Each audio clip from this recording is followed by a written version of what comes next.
Então, pode escrever aí mesmo e levantar a mão que alguém pega o papel para você. Irei responder no final, ok?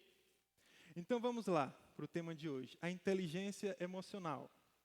Pode ser que desde a sua infância você foi incentivado a diversas inteligências, né? Na escola, pelos seus amigos.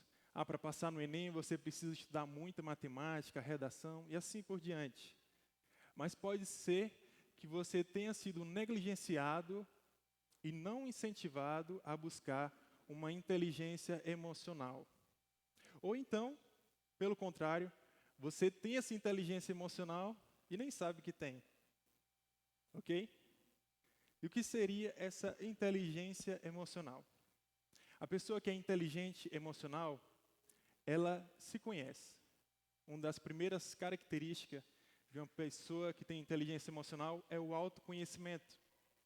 Ela consegue reconhecer o que faz mal para ela, o que deixa ela alegre, o que motiva, o que desmotiva, quais pessoas ela pode confiar ou não, de que maneira ela pode e deve se portar em determinadas situações.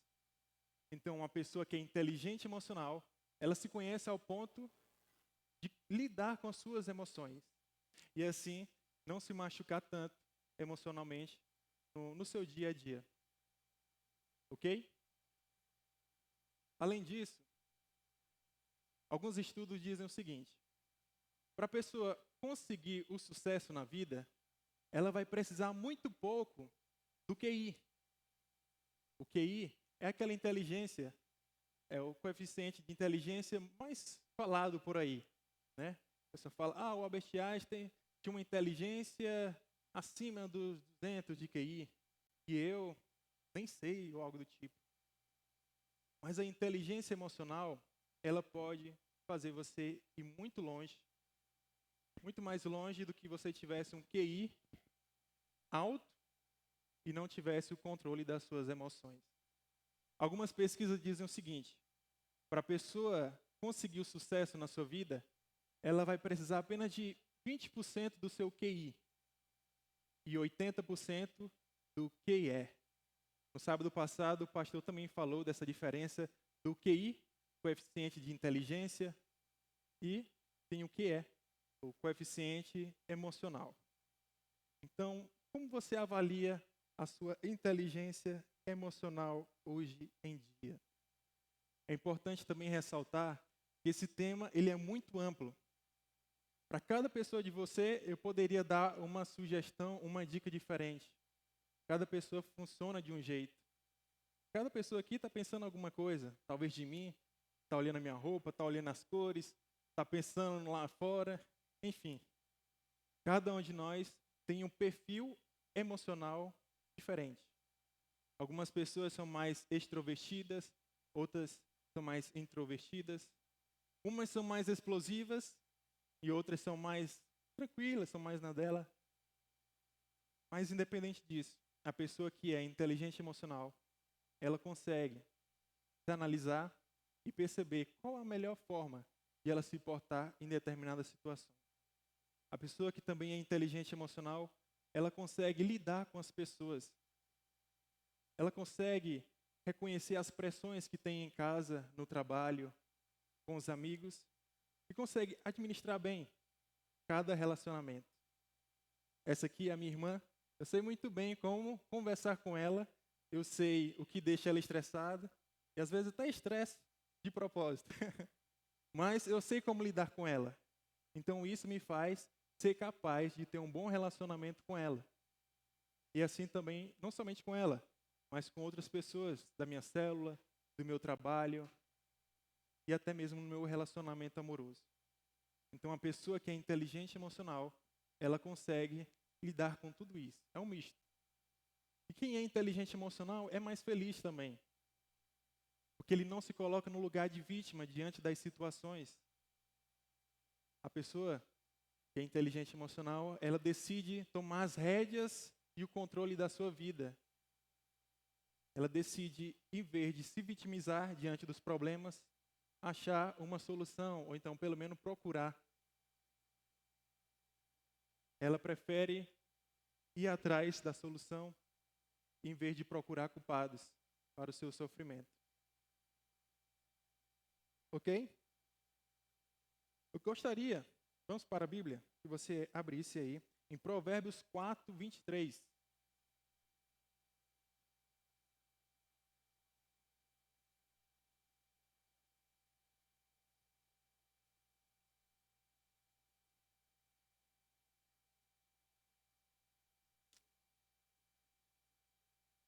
Provérbios 4, 23.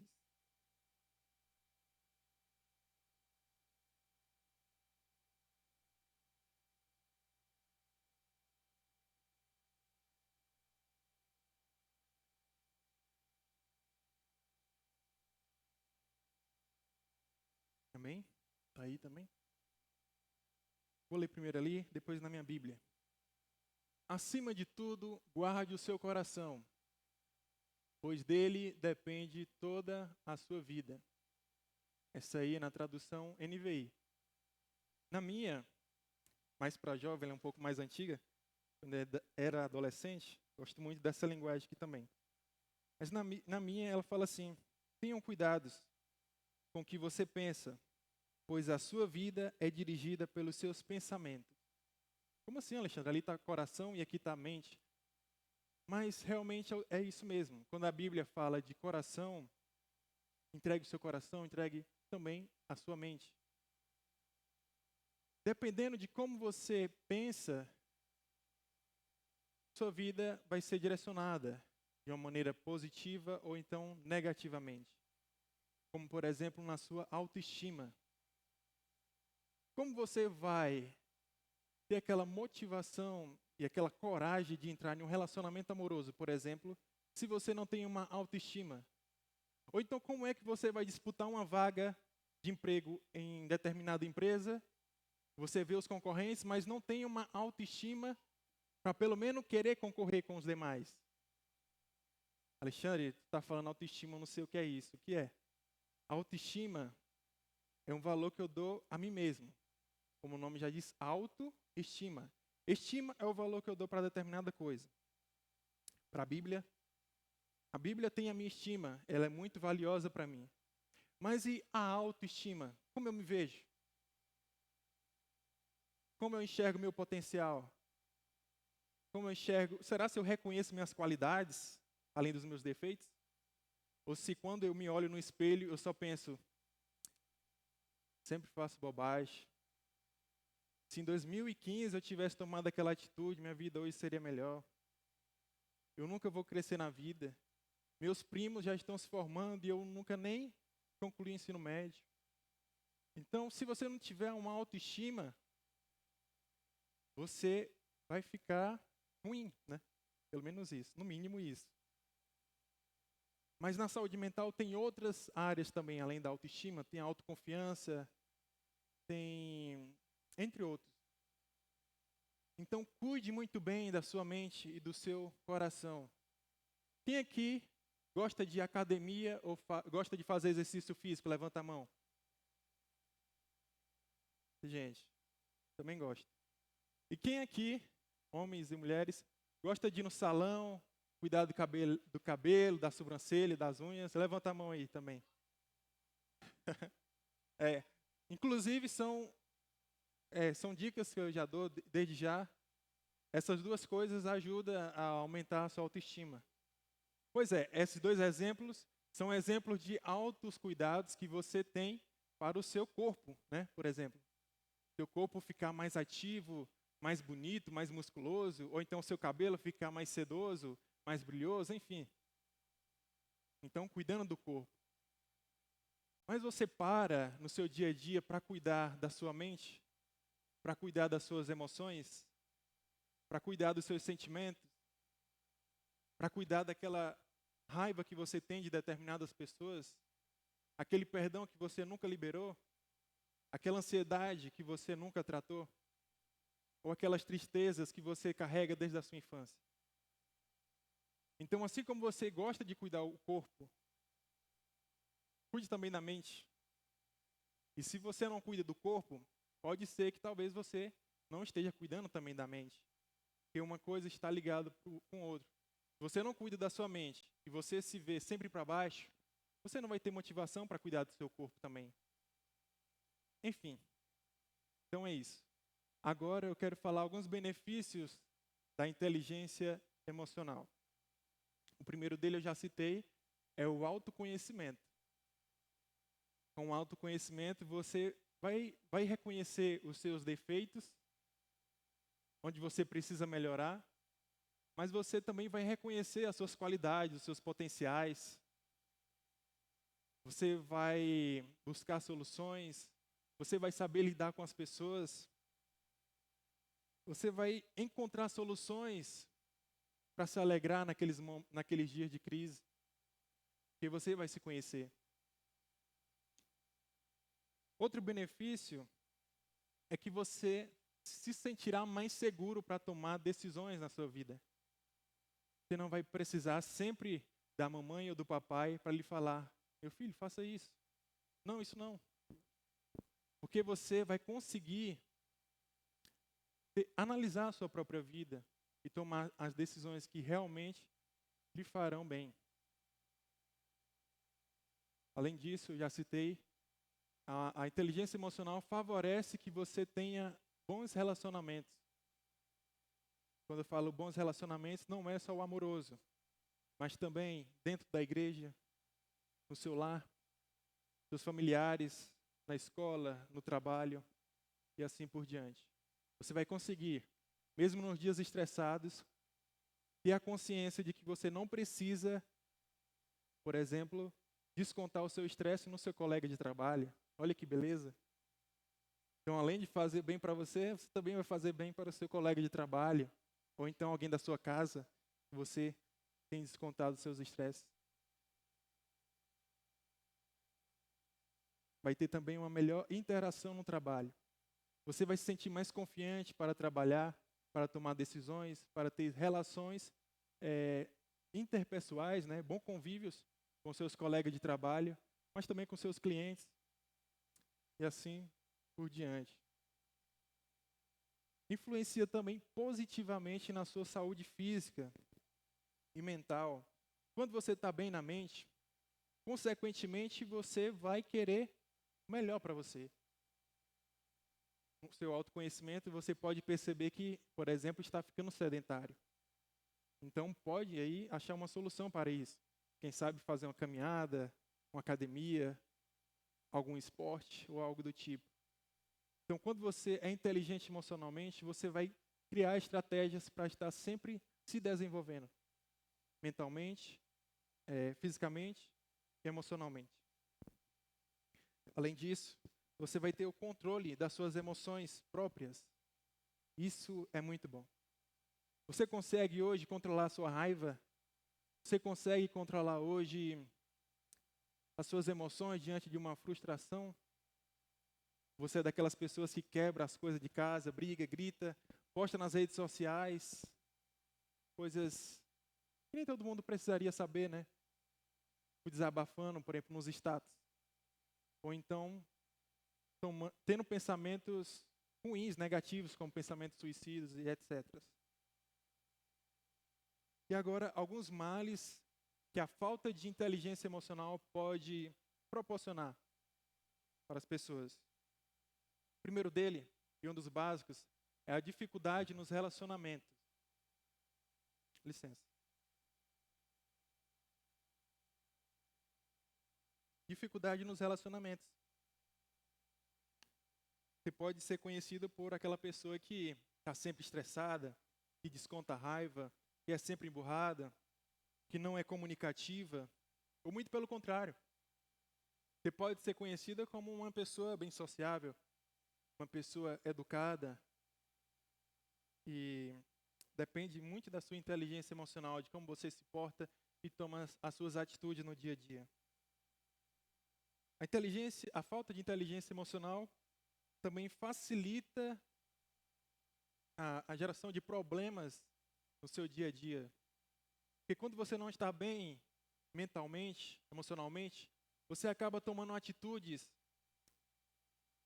que fazem mal para você mesmo. Por exemplo, manter relações abusivas, aceitar humilhações de amigos ou permanecer em um emprego em que você não é valorizado. Então, quando você não está bem emocionalmente, você pensa, mas eu não mereço algo melhor do que isso. Então, quando você é inteligente emocional, você consegue perceber que sim, você merece o melhor, até porque Deus tem o melhor para você. Amém? Sofrimentos psicológicos.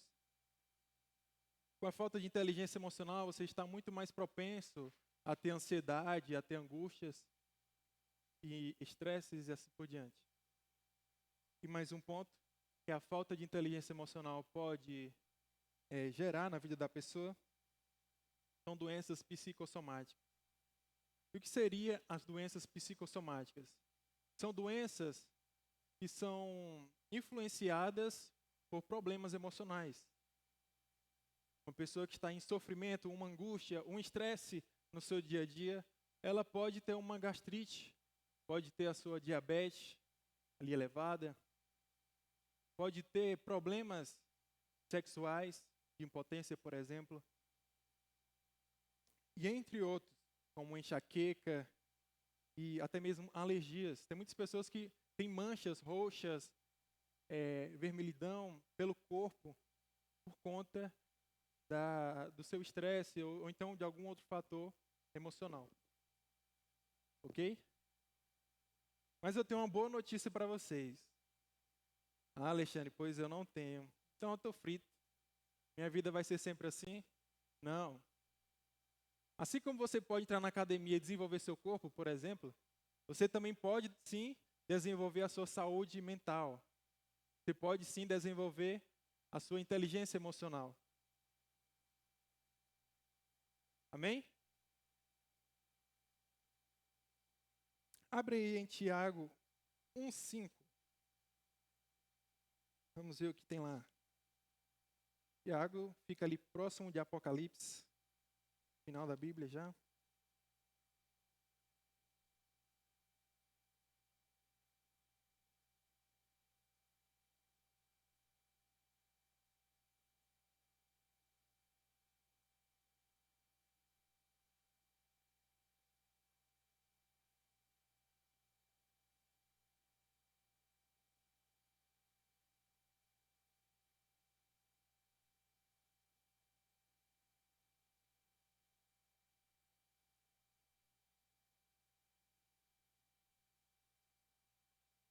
Tiago, capítulo 1, versículo 5.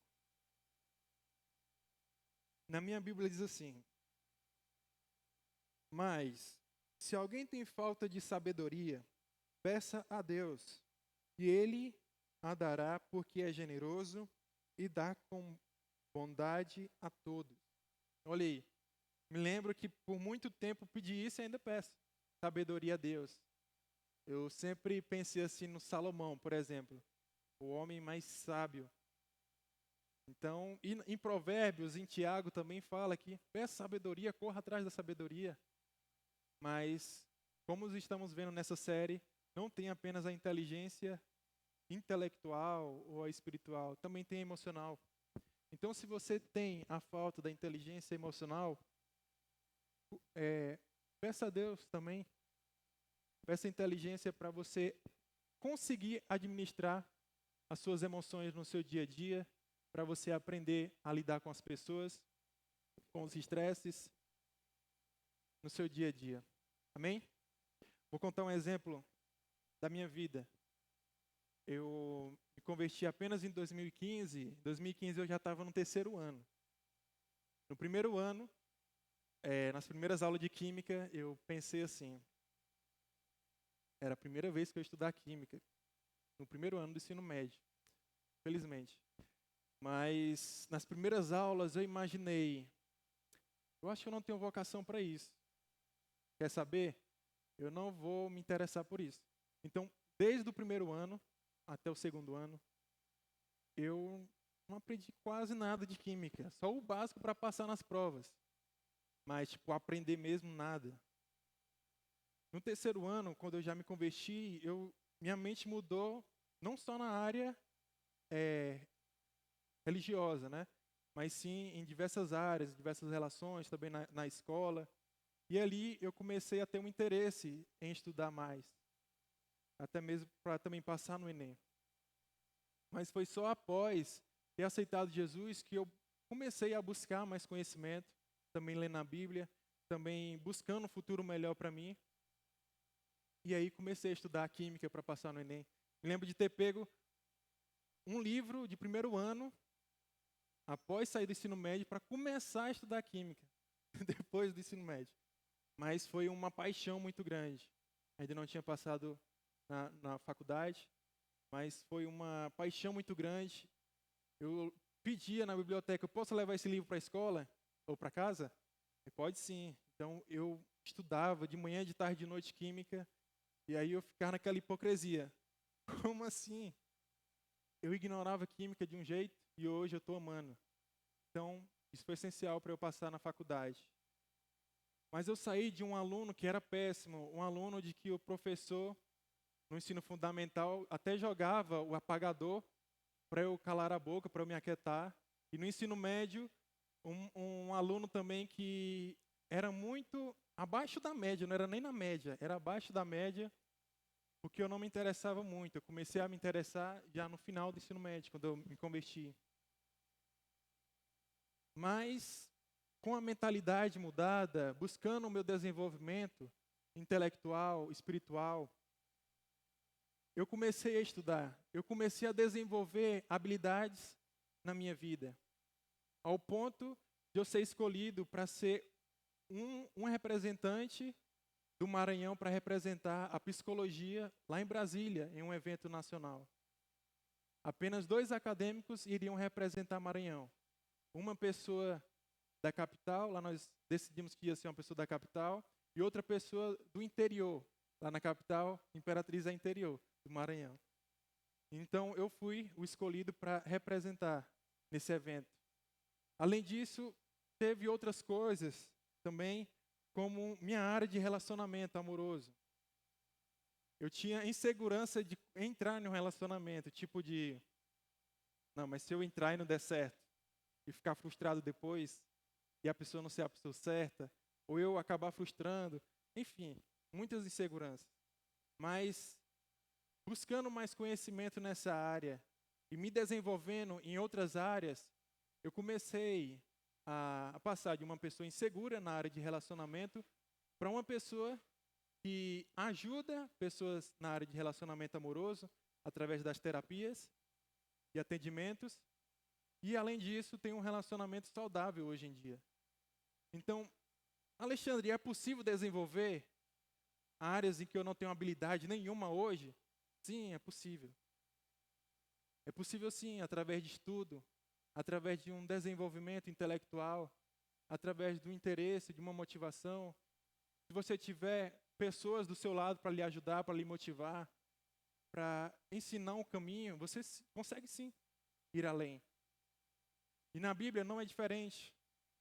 Temos Daniel, como pregado pelo pastor no sábado passado, que foi um jovem que foi preso pelos babilônicos e teve muitas dificuldades, teve que passar por algumas humilhações, até ser jogado na cova dos leões, mas mesmo passando por todos os estresses e dificuldades, ele manteve a sua mente saudável, a sua mente conectada com Deus.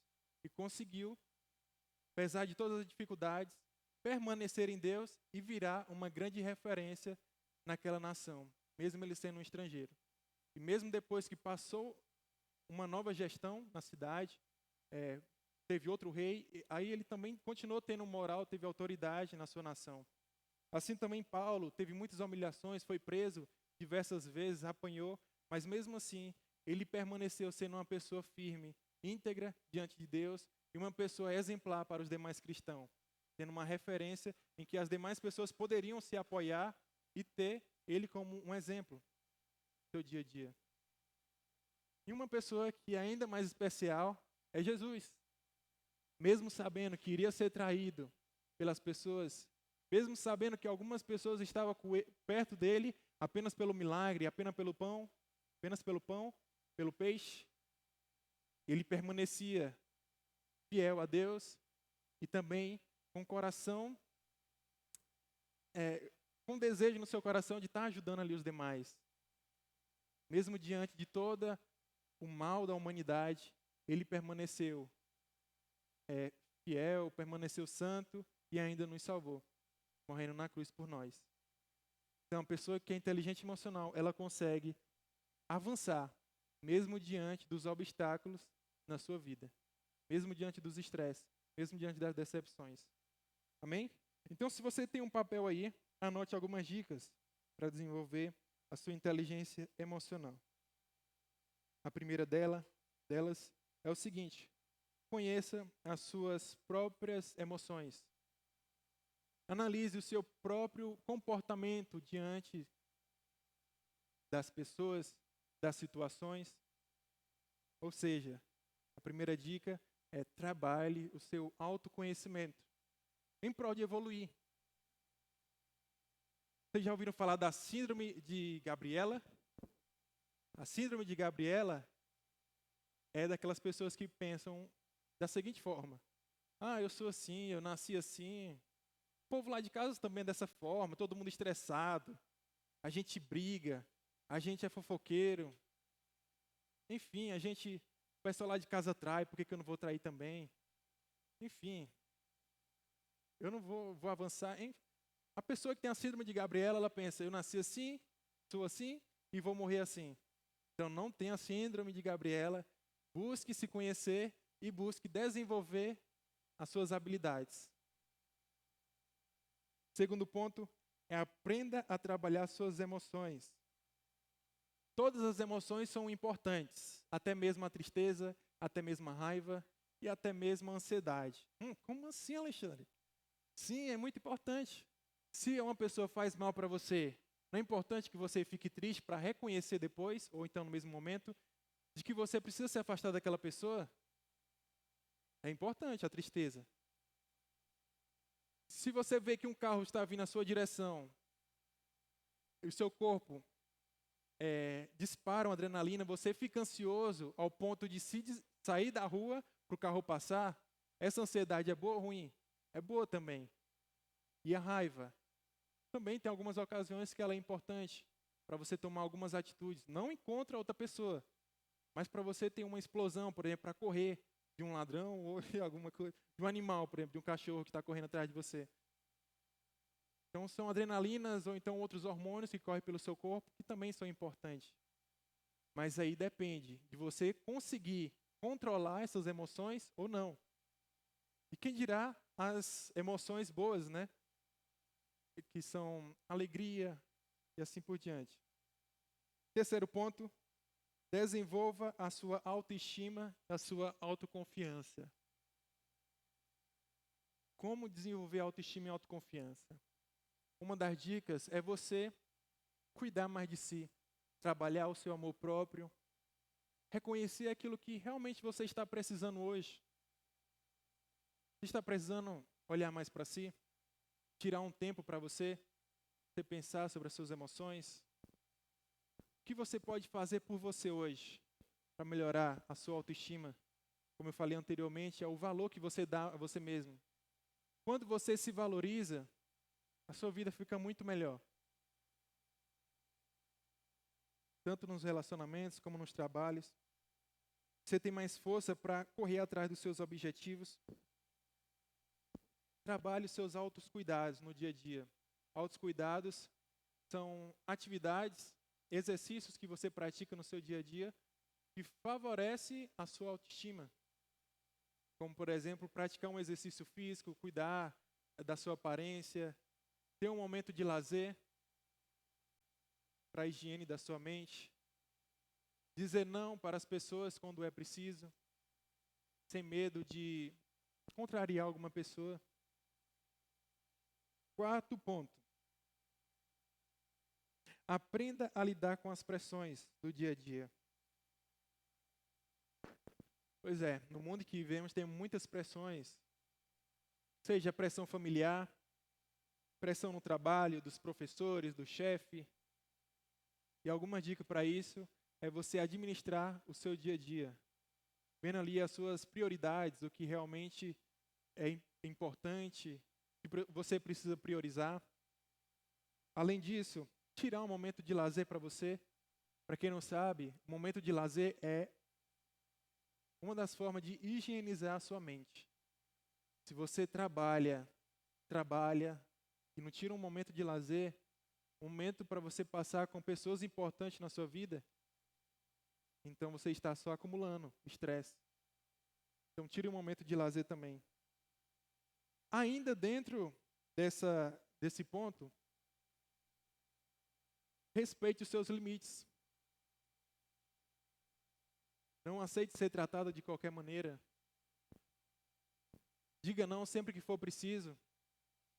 Não é porque uma pessoa está lhe pedindo algo, você já tem um compromisso, você não pode aceitar, mas para não contrariar a pessoa, você diz, tá bom, eu faço. Mas no fundo você sabe que ali não era bom para você. Então, respeite seus limites. Quinto ponto, empatia e comunicação assertiva. Empatia é a habilidade que você tem para se colocar no lugar do outro. E a comunicação assertiva é quando você conversa com as outras pessoas com um objetivo por trás. Quando eu vou conversar para resolver um problema com uma determinada pessoa, por que eu vou chegar já jogando pedra, brigando, gritando? Em vez de falar, olha, aconteceu determinada situação em que eu fiquei triste por esses pontos e eu esperava que você tivesse agido dessa forma. O que você tem a me falar sobre isso? Então ali, entrar em um consenso e resolver a situação de uma maneira assertiva. Como você tem conversado na sua casa? Como você tem conversado com seus amigos e assim por diante? Como você tem conversado com o seu parceiro? Tem sido de uma maneira assertiva para buscar uma solução? Ou não? E a empatia é muito bom também para você não descontar o seu estresse ou outras coisas ruins nas demais pessoas. Estou resumindo aqui o máximo, gente. Sexto ponto, só tem mais dois, para irmos para as perguntas. Se você tem alguma pergunta aí, eu nem sei se pode ter mais ali, eu vi muitos papéis. Sexto ponto é libere perdão.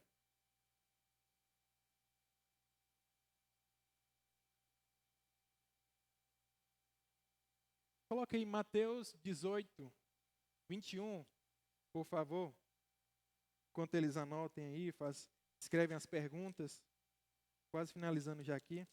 Mateus 18, 21 e 22.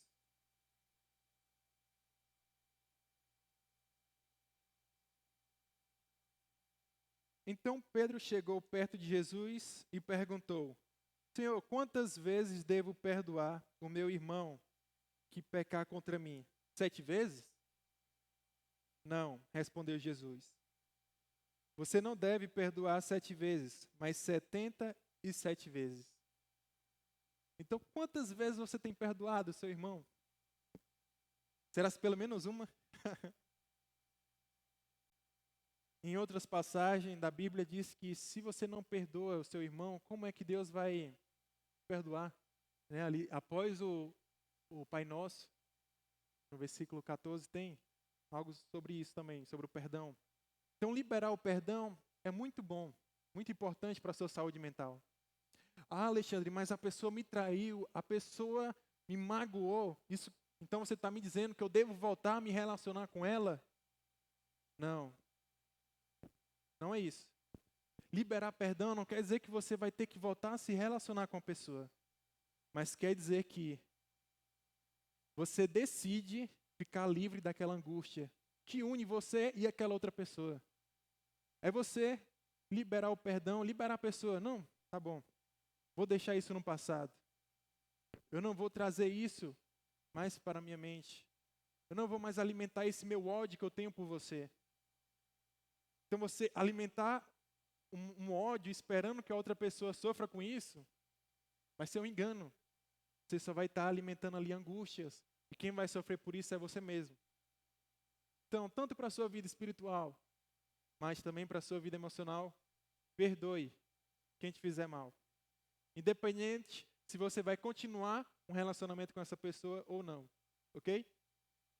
Sétimo ponto e penúltimo ponto é viva o aqui e agora. Onde está a sua cabeça agora? Onde está a sua mente? Você está realmente aqui, nesse local? Ou você está acelerado ao ponto de pensar, o que eu vou comer depois daqui? O que eu vou fazer amanhã de tarde? Será se o Flamengo ganha amanhã? E segunda-feira, como vai ser minha semana? Então viva o aqui e agora. O Brasil é considerada a nação que tem mais pessoas ansiosas do mundo. E muito das pessoas têm isso. Não viveu o agora. Está sempre no depois. Sempre pensando nas suas preocupações futuras. Coloque em Mateus 6, 25. Pode anotar aí também, você que está anotando. É uma das passagens que Jesus fala sobre a ansiedade, de uma maneira indireta, mas que nos ajuda bastante. Mateus 6, 25.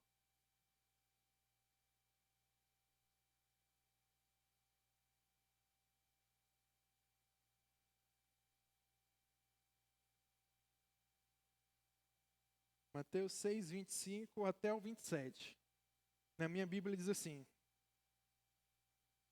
Por isso eu digo a vocês, não se preocupem com a comida e com a bebida que precisam para viver, nem com roupa que precisam para vestir. Afinal, será que a vida não é mais importante do que uma comida? Será que o corpo não é mais importante do que uma roupa? Veja os passarinhos que voam pelo céu. Eles não semeiam, não colhem, nem guardam comida em depósitos. No entanto, o Pai de vocês, que está no céu, dá de comer a eles.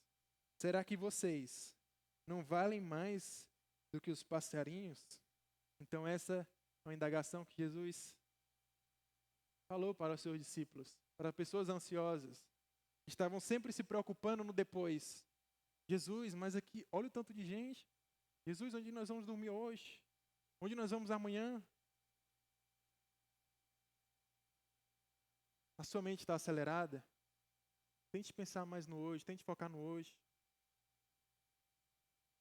Aconteceu algo nesses dias, foi o seguinte, acho que foi no sábado passado, eu estava dormindo e a minha sobrinha chega lá em casa, bem cedinho, me acordou: tio, tem um presente para o senhor. O presente era um papel, um desenho, e ela estava lá, eu te amo. E ela falou que também me ama. Aí depois eu fiquei refletindo bastante sobre isso. Hoje que eu saiba não é meu aniversário, não tem nenhuma data comemorativa de Dia dos Tios. Mas ela fez isso, ela expressou o que ela sente, me deu um presente, falou que ama. Então por que que às vezes a gente espera uma data comemorativa, o aniversário do nosso pai para dar um abraço nele, o dia do amigo para desejar bem, pagar um lanche para um amigo, por exemplo, dar um abraço? Por que a gente espera o dia dos namorados ou alguma outra data para falar que ama ou para dar um buquê de flor? Então podemos viver sim o hoje e aproveitar da melhor forma. Então não viva somente no amanhã, ou então preso em datas fixas. Já, no dia dos namorados eu tenho que dar um presente para minha namorada. No dia do aniversário da minha mãe, presente para ela. No dia das crianças, um presente para tal pessoa. Viva mais espontaneamente. Expresse mais seus sentimentos. Demonstre mais que você ama os seus amigos também. E assim por diante. Então, viva o hoje. Comece a dieta hoje. Pratique exercício físico hoje. E assim por diante. Mas não deixe para o amanhã. Até mesmo para orar. Para buscar Deus. Para começar a ler a Bíblia. Para desenvolver a sua vida espiritual. Viva hoje. pois você não tem a certeza de amanhã. E o 8º ponto, é um dos mais importantes, é o seguinte: coloque sua confiança em Deus. Esse é o 8º ponto e que vai lhe ajudar bastante na sua vida emocional. Quem é a sua força hoje? Quem é a sua alegria? Em quem você tem depositado a sua força e a sua alegria? O que te motiva? São pessoas? É o seu trabalho? É uma série que você assiste? É uma música? É o quê? Tudo isso pode te decepcionar. Você pode ser traído por um amigo, um namorado pode te abandonar, a sua família pode te decepcionar. Mas Deus é sempre o mesmo. Então é Ele que merece a nossa confiança, é nele que devemos colocar, expressar a nossa confiança, a nossa alegria, a nossa força. Devemos esperar mais dele do que nós esperamos de pessoas, por exemplo. Amém? Como você tem depositado? Onde você tem depositado a sua confiança? Já parou para pensar nisso? E uma indicação de livro, é um livro da capa azul chamado Inteligência Emocional. O nome do autor é Daniel Goleman.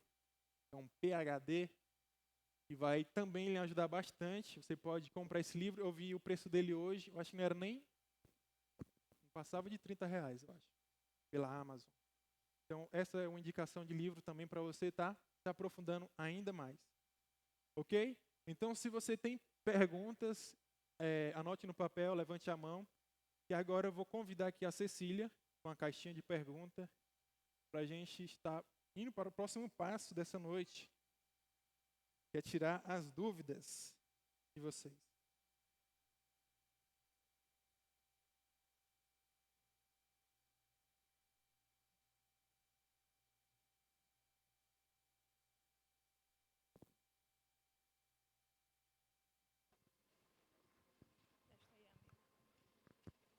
Oi, oi.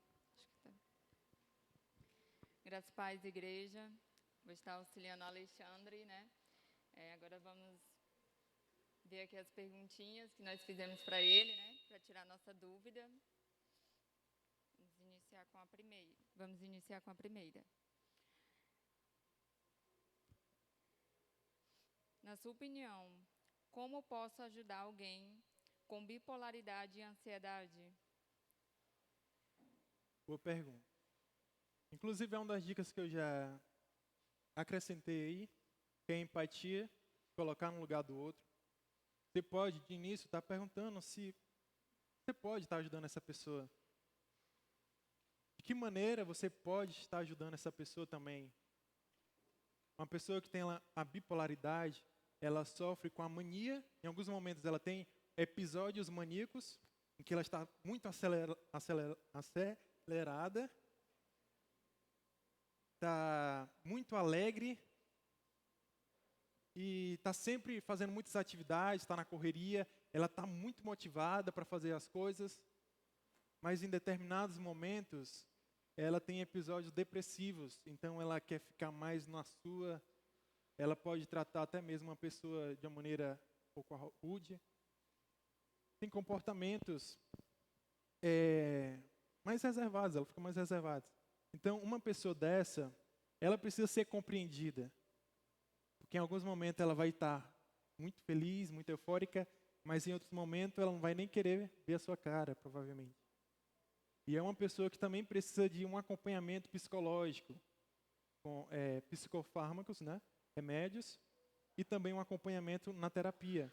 Então, de primeiro momento, ter uma empatia com essa pessoa, entender esse transtorno que ela tem, transtorno bipolar, e indicar um tratamento específico para ela estar melhorando com o passar do tempo. Certo. Uma pessoa muito elétrica, né? Às vezes se sente Sim. perdido, né? Sim. E isso não é, tipo assim, de manhã ela está num episódio maníaco e de tarde ela está no depressivo e de noite ela já está normal. Não, não, não é assim. Não é assim. É tipo, são episódios de dias maníacos, alguns normais, né? Em outros depressivos e assim por diante. Certo. Vamos para a segunda pergunta. Como superar uma mágoa ou um ressentimento? Como superar uma mágoa ou um ressentimento? Um dos passos que eu também já indiquei é liberar o perdão. Aí também é muito amplo, né? Porque se for na família, tem um tipo de comportamento. Se for na amizade, é outro. Se for num relacionamento amoroso, também já é outro. Mas ressentimento é você avaliar, analisar se, por exemplo, numa relação amorosa ou então de amizade, se vale a pena continuar mantendo essa relação e se vale a pena, essa pessoa se arrependeu do que fez, se você pode sim confiar nessa pessoa, de que maneira vocês podem trabalhar para que você para que ela conquiste a sua confiança novamente. Então, precisa muito aí de um diálogo, de um respeito de ambas as partes, né? Mas logo de início é analisar os pontos, prós e contras, se ela permanece nessa relação ou se ela se distancia um pouco. Mas de um jeito ou de outro, para o seu bem, é bom que perdoe as mágoas. Entendeu? Certo.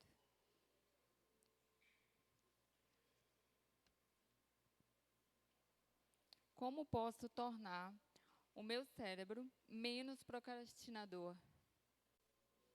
Procrastinação. A procrastinação, inclusive meu TCC foi sobre a procrastinação. Bom, procrastinação ela pode estar motivada pela baixa autoestima, pode estar motivada pela uma ansiedade, um medo das responsabilidades, o medo de não fazer um trabalho bem feito e ser julgado, por exemplo.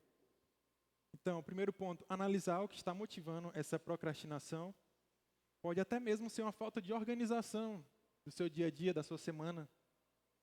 Então, você acaba ficando cheio de programações, não organiza direito, e você acaba priorizando uma coisa e deixando outras para depois. A procrastinação, para quem não sabe, é um comportamento de que você adia algumas atividades, né, importantes, em detrimento a outras menos importantes. O meu TCC foi sobre a procrastinação associada ao uso excessivo de aparelhos eletrônicos. E uma das dicas é essa também, é administrar o seu tempo nas redes sociais para que ela não tome o tempo de outras atividades, né? Saber lidar e administrar esses pontos também. Certo. Isso serviu para mim. Eu tenho esse probleminha. Vamos lá para outra perguntinha. O que fazer com o desânimo? Desânimo. Pois é, como eu falei no começo, cada mente funciona de uma maneira. Então, o que tem motivado esse desânimo? O autoconhecimento pode te ajudar bastante. Então, quem fez essa pergunta, saia daqui hoje decidido trabalhar o seu autoconhecimento, buscando saber o que está motivando esse desânimo. Você tem se comparado com as pessoas? É a sua baixa autoestima que está sempre te afetando? Lhe falando que você não vai ser capaz de realizar as atividades? É a procrastinação? Então, o autoconhecimento é fundamental para saber lidar com os desânimos. Encontrar também motivações e sentidos de vida e sentidos para realizar isso também. Pode também se aproximar de pessoas que possam motivar, que possam dar uma direção. Por exemplo, nos estudos. Eu estou desanimado para estudar para o Enem, porque eu não sei por onde começar. Então você pode, por exemplo, chegar no Vitor, que é um garoto muito estudioso, e falar: Vitor, me ajuda a estudar. Me ajuda aí a fazer uma planilha de estudo. Por onde começar? Porque eu estou muito desanimado. Enfim, é mais ou menos esse misto de coisas. Certo. Muitas vezes as pessoas, né, dão início a alguma coisa que queiram fazer, um objetivo, dão início, tem a iniciativa, mas no meio do caminho acaba desanimando e Sim. desiste. Ficar calado em certas situações pode me ajudar a controlar o estresse? Como ter o autocontrole sobre isso? Sim, em algumas situações, por exemplo, você está com raiva, principalmente você que é mais explosivo, né? Que quando vai falar com as pessoas, já aumenta o tom, algo do tipo. Se você vê que continuar aquela discussão naquele momento é ruim e que você pode discutir aquela situação em outro momento, e que você estiver mais calmo e mais tranquilo, faz sentido você se reservar mais um pouco, até mesmo pedir um tempo. Olha, vamos conversar mais tarde sobre isso? Então, se a pessoa vê que isso é o melhor caminho para ela, faz sentido sim. Ela tirar um tempo de silêncio ali, para ela até mesmo pensar mais sobre a situação. O que não faz sentido é a pessoa se isolar e não trabalhar aquilo depois de uma maneira saudável para ela. Vamos para a próxima pergunta.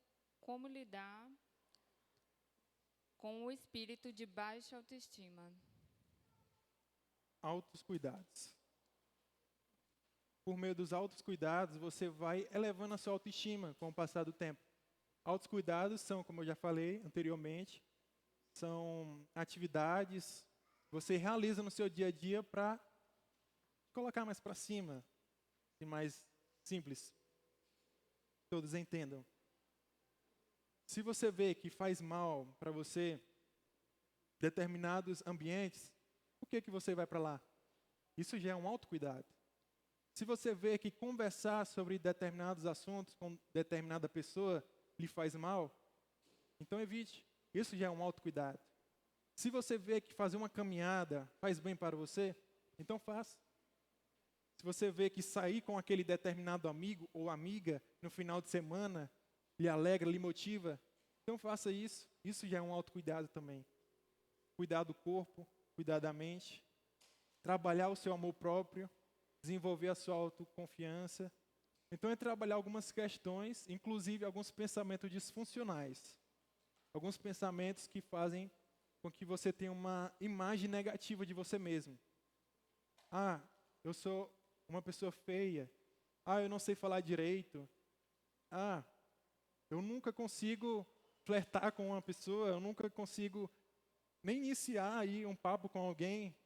Então, trabalhar esses pontos até com desejo de desenvolver, né, essas habilidades com o passar do tempo.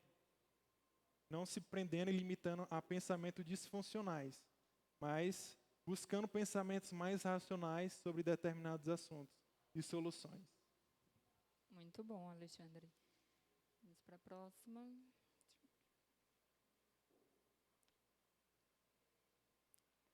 Como não desistir? Como não desistir de um projeto, né? De algo que buscamos. Isso é fácil. Vendo um propósito para determinadas ações. Quando você realiza uma atividade, tendo um fundamento, tendo um propósito, tendo um sentido por trás, você fica muito mais motivado de realizá-lo do que fazer uma atividade que uma pessoa apenas lhe falou. Cecília, faz determinada coisa. Você pode até começar a fazer, mas com o passar do tempo, por você não ver um propósito naquilo, não ver um sentido, não ver benefício naquilo, você acaba se desmotivando. Mas quando você pensa lá na frente, no sentido de ver o que isso pode te promover de benefícios, né? Por qual propósito você está fazendo determinadas coisas, então você consegue manter ali uma certa motivação para continuar. Entendeu? Certo. Aqui.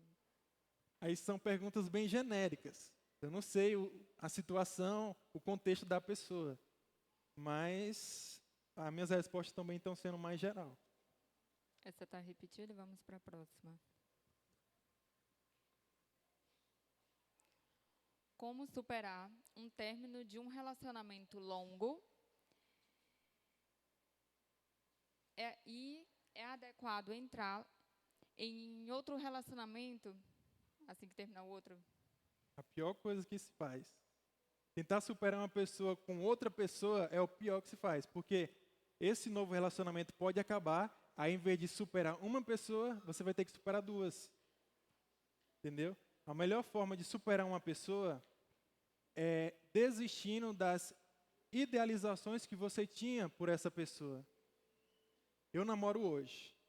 A minha namorada, eu tenho algumas idealizações de, por exemplo, me casar com ela, da gente ter a nossa casa, daqui a uns anos a gente ter nossos filhos, a gente crescer junto. Então tem toda uma idealização em volta desse relacionamento.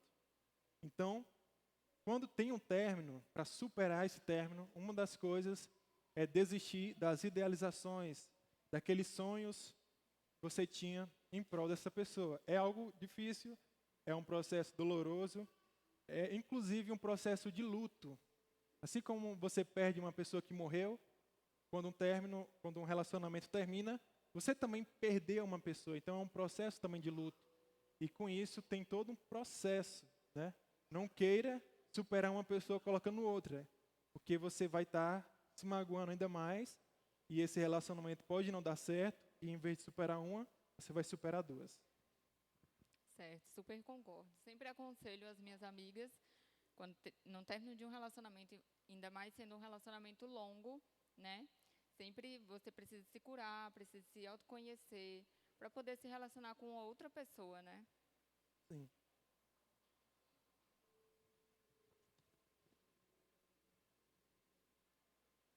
Como lidar com a ansiedade? Como lidar com a ansiedade? Ansiedade, todo mundo tem ansiedade. Ela é dividida entre ansiedade normal e ansiedade patológica. Ansiedade normal, como exemplo que eu dei aqui, são respostas do nosso corpo, do nosso organismo sobre determinadas situações. Eu estou em uma chácara e vejo uma chácara ou uma floresta, e vejo animais ferozes, um animal feroz. Na minha frente, automaticamente o meu corpo se prepara para eu correr, subir em uma árvore, enfim, tomar alguma atitude que, se não tivesse uma ansiedade no meu corpo, eu não estaria tão preparado assim para lidar com aquilo.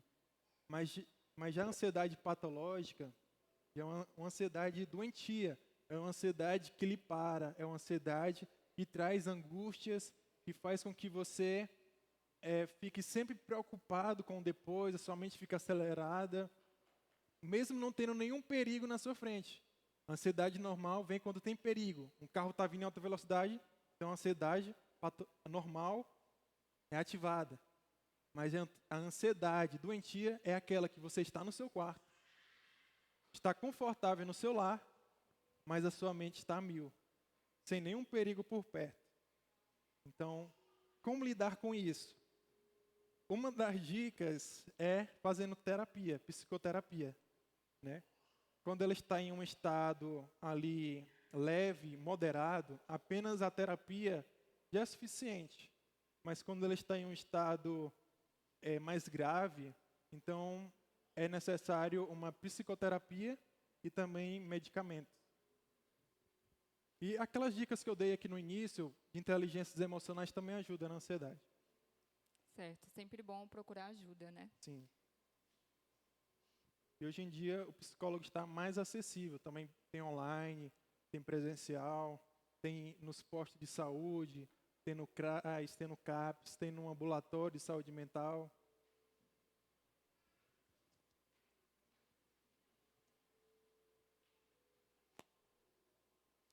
Como não esfriar espiritualmente em tempos difíceis? Aí volta para aquela mesma pergunta de como não desistir, né? É enxergar motivações em Deus. Por que eu vou continuar servindo Deus? Porque Deus é Deus. Porque eu sei que Deus existe, então eu vou viver como se Deus existisse. Então, por que eu vou abandonar um Deus que me fez, um Deus que só quer o melhor para mim? Se eu tenho pessoas aqui dentro da igreja que podem me ajudar, que podem me motivar, então eu posso também estar buscando ajuda, né? Então, os discipulados também são fundamentais para estar fazendo alguns ajustes, para estar motivando a pessoa a continuar. Está vindo aos cultos. Aí a pergunta é mais espiritual, né? Pois é, o acompanhamento com o seu líder é fundamental também. Viu? Faça discipulados. Sim, muito importante, né? Aham, O líder está acompanhando, né? Aconselhando o seu sim. discípulo. E na minha célula, por exemplo, os discipulados não são apenas na área espiritual. Eu acredito que também nas outras células. A gente ajuda na área de relacionamento, na área dos estudos, na área familiar e assim por diante. Sim, vamos lá para a próxima.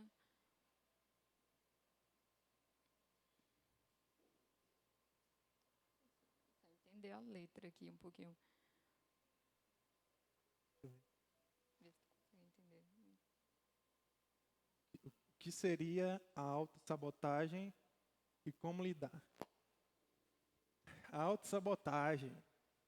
Autossabotagem é quando você mesmo cria obstáculos mentais para que você não realize determinadas atividades que são importantes para você. Entendeu? É quando você mesmo cria problemas e empecilhos para você realizar algumas coisas. Pode ser uma procrastinação, pode ser uma escolha errada, mesmo você sabendo que a outra escolha seria a correta. Então, a autossabotagem é isso. Quando você cria obstáculos mentais. O que são obstáculos mentais? São pensamentos disfuncionais que vão contra a sua saúde mental. Que, em vez de fazer você avançar, vai fazer você paralisar diante das suas tarefas. Eu tenho um trabalho para realizar na semana que vem. Mas você, não, é para entregar só sexta-feira. Eu vou começar a fazer na quinta-feira de noite, porque eu vou aproveitar. Então, aí é um exemplo simples de autossabotagem. Você está criando, você mesmo cria obstáculos para realizar algumas atividades importantes para você. É tipo, a pessoa sempre fica dando desculpas, né? Para não fazer algo. Sim.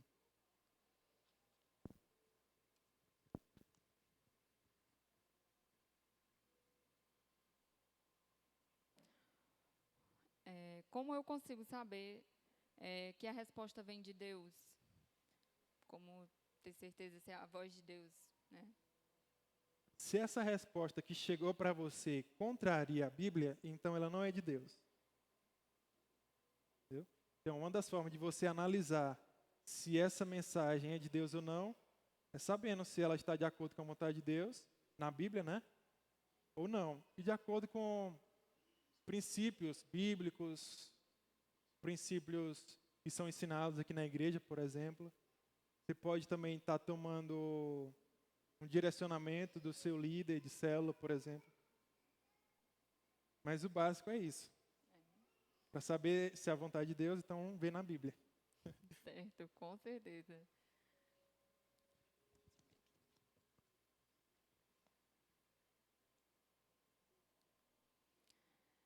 Insegurança por tudo, medo de dar um próximo passo. Uma pessoa muito insegura. Pois é, a insegurança, ela está muito ligada à baixa autoestima, né? Como o nome mesmo já diz, você não reconhece o seu valor, você não reconhece o seu potencial, as suas habilidades, então com certeza você vai ficar inseguro diante dos desafios da vida. Mas quando você trabalha e desenvolve a sua autoestima, a sua autoconfiança, então você vai lidando cada vez melhor diante dos problemas e desafios da vida. Então é isso, trabalhe e desenvolva a sua autoestima.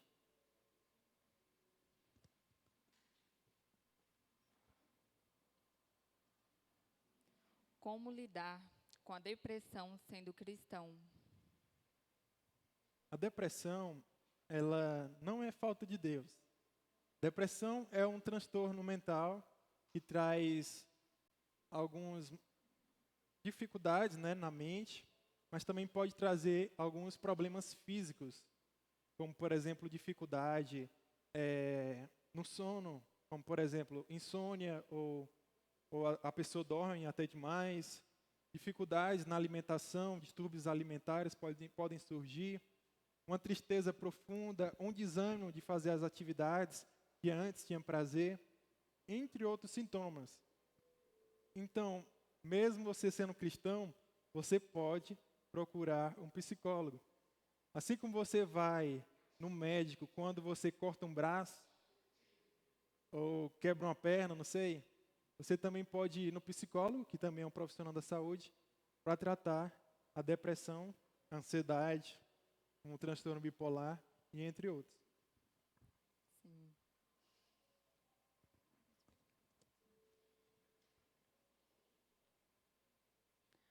Como superar uma dependência emocional?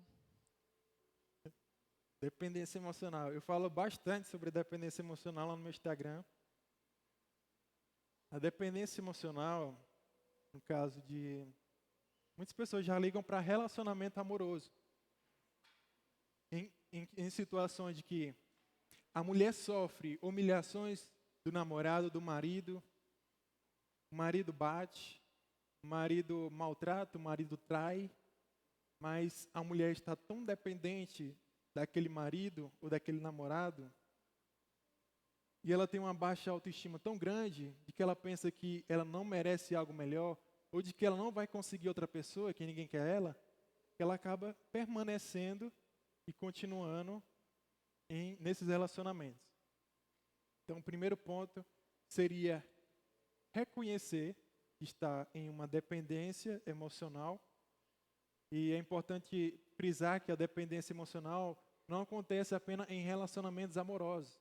Também pode surgir em amizades, onde um amigo só toma uma decisão se o outro concordar ou falar, não, faz isso, faz aquilo, corta esse teu cabelo porque está feio, ou então veste outra roupa, enfim, está sobre um domínio mental de outra pessoa, uma dependência emocional de outra pessoa.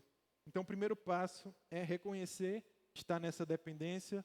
Segundo passo é trabalhar o seu amor próprio para que você coloque limites nas situações, dizer não quando precisa dizer não, ou até mesmo sair de relacionamentos abusivos, seja de eles amorosos ou de amizade, ou então até mesmo relacionamentos abusivos dentro da família. Uma tia que sempre lhe faz mal desde a infância, um tio que foi abusivo ou um irmão. Então, saber lidar em momentos e em relacionamentos abusivos.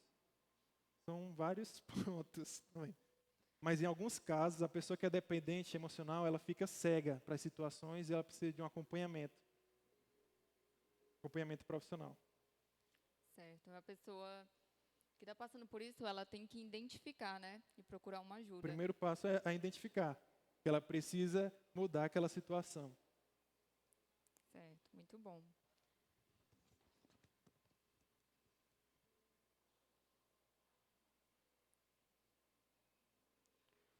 Como impedir que os sentimentos nos dominem? Sentimentos. São tantos sentimentos. Pois é.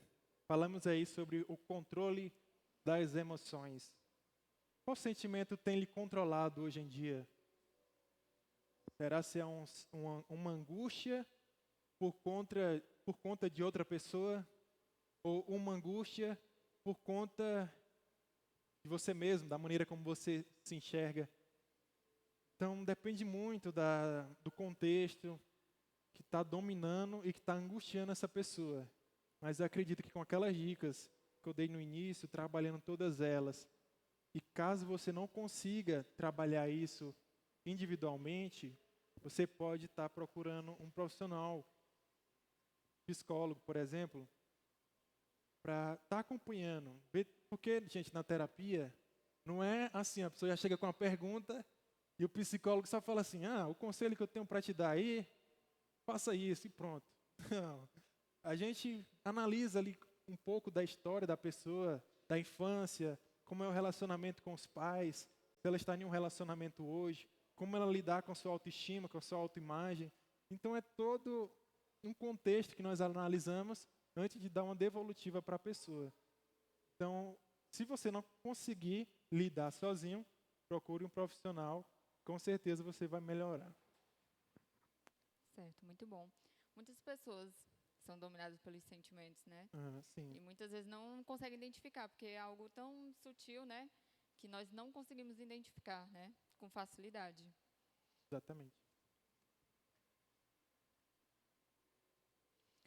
O que posso fazer para ter uma boa saúde mental? Aí eu faço uma pergunta para vocês. O que vocês podem fazer para ter uma boa saúde física? Para ter uma boa saúde física é altos cuidados. Cuidados com a alimentação, cuidado com o sono, cuidado com o corpo, né? Com a sua higiene e assim por diante. Então, você cuidando do seu corpo, consequentemente, você também acaba cuidando da mente. E cuidando da mente, consequentemente, você também cuida do corpo. Então, é se enxergar como um ser que tem corpo, mas um ser que também tem uma alma, um ser que também tem um espírito. Então, trabalhar na sua estrutura bio, psico, social e espiritual. Pra você trabalhando esses 4 pontos, bio é o físico, social é o seu relacionamento com as pessoas, o psíquico é a mente e o espiritual, como o nome já diz, o espiritual.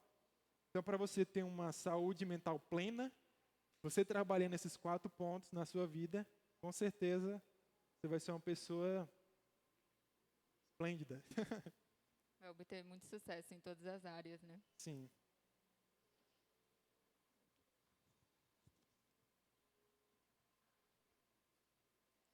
O que posso fazer para não me ofender fácil com o que as pessoas falam, né? Com as críticas, né? Um dos pontos é saber lidar com a opinião alheia.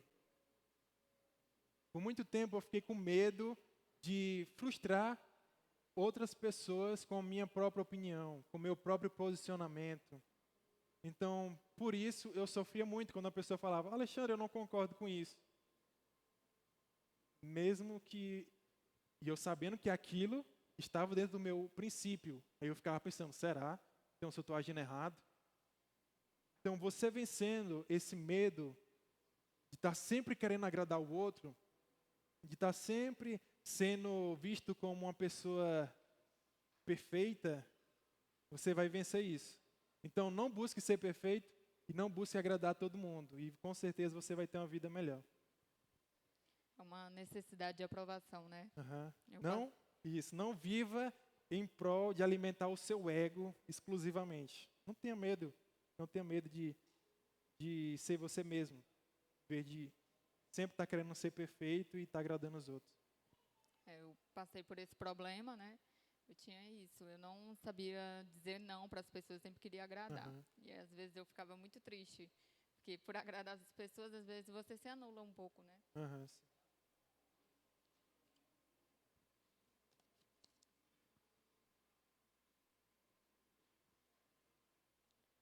Você já falou essa, depressão é falta de Deus?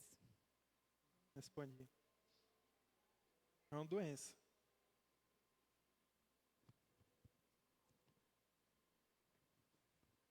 Com frio já. Até que ponto é saudável realizar, racionalizar as situações, considerando que se tratar de um comportamento constante? A pessoa que sempre está racionalizando, ela acaba. Deixa eu pensar. É uma pergunta um pouco complexa. Mas a pessoa que está sempre racionalizando, ela pode estar sempre querendo alcançar a sua perfeição, por exemplo. Né? Está sempre querendo saber se vai desagradar alguém ou não, saber se o trabalho dela, por exemplo, vai ser sempre o perfeito. E muitas das vezes acaba não aproveitando as situações do dia a dia. Então, o problema de racionalizar demais é que em algumas situações ela pode não se entregar verdadeiramente a algumas situações, né? tanto nos relacionamentos com as pessoas, ela está sempre desconfiando das pessoas, está sempre mais na defensiva, ou sempre está racionalizando, mas também nas suas atitudes, em momentos com os diversos da vida. Então, a pessoa que racionaliza demais, ela pode acabar não demonstrando as suas emoções como poderia e viver assim uma vida melhor. Certo, muito relevante, muito bom. Gente, a gente já encerrou aqui, né, com as perguntas. Gostaria muito de agradecer o Alexandre, né? Eu creio que ele deve ter tirado dúvidas, né, de muitas pessoas em relação ao emocional de cada um, como o meu mesmo. Em muitas perguntas aqui, eu vi questões também que eu precisava melhorar, que eu já passei por isso, e trouxe um entendimento. E eu creio que toda a igreja também deve ter um proveito muito bom. Amém? Amém. Fico feliz. Obrigado pelo convite.